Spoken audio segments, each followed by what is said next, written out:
morning, biology students from Southern Utah University. I'm Dr. Schwarzelmaker. Today, we will be learning about the scientific method and growing some amazing Vitiopala, aka bean plants. To help us with this experiment, we have Emily and Ashlyn. Did you know?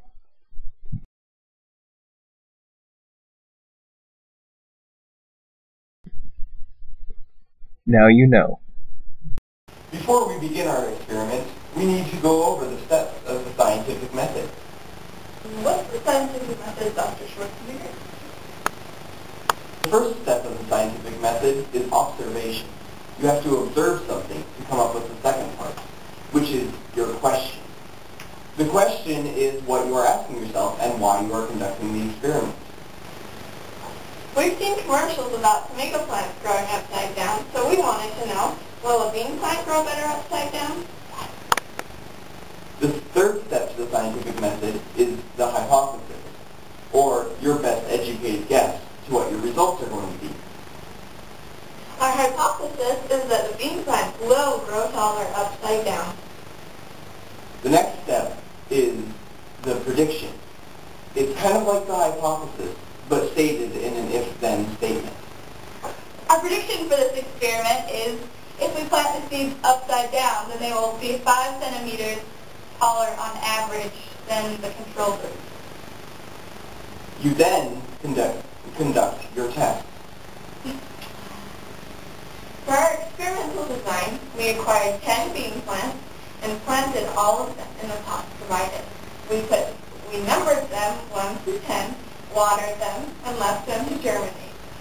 When we came back the next week, only one had germinated substantially, so we left them for 1 more week to grow a little taller before we put them into the container upside down. When we came the next week, all but 2 had germinated. We measured them for the first time, deciding to measure them from the stem to the top. We then took numbers 6 through 10 and placed them upside down, still in their pot, inside a Tupperware container and hung it up by the light provided. We left numbers 1 through 5 in their pots to grow. When we came back the next week, we noticed that the plants growing upside down were dry and it didn't look like they had gotten any water. So we wetted a paper towel and folded it up and placed it on top inside the container so they could get water. And finally, you have your results. You gather your information and come up with a conclusion. Throughout the whole experiment, it seemed like the control group had the highest mean every week, and they also had the tallest plants. By the end of the experiment, the control group had all of the plants over 35 centimeters tall, while the experimental group had 1 tall one at 37 centimeters, 3 between 19 and 25 centimeters, and 1 that hadn't even germinated yet.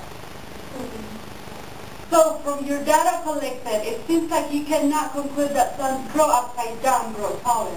From your experiment, you see that the plants grow upside down may or may not grow taller than those grown in the traditional way. There are definitely things we think you can improve on in your experiment.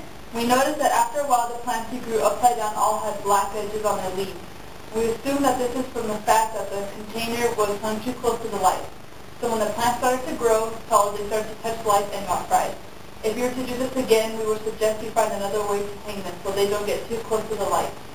Another problem we noticed is once the plants growing upside down started to get longer, they started to grow up and had bends in their stems. Because of this, it seemed it was hard to measure them accurately with a straight ruler. If you did this again, you might probably be better off to measure the stem with a string than measure the string. Your upside down plants also seemed like they weren't getting enough water. Yeah, Weston!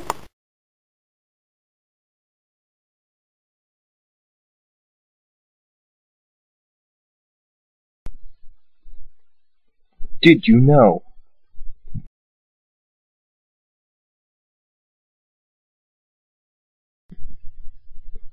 Now you know.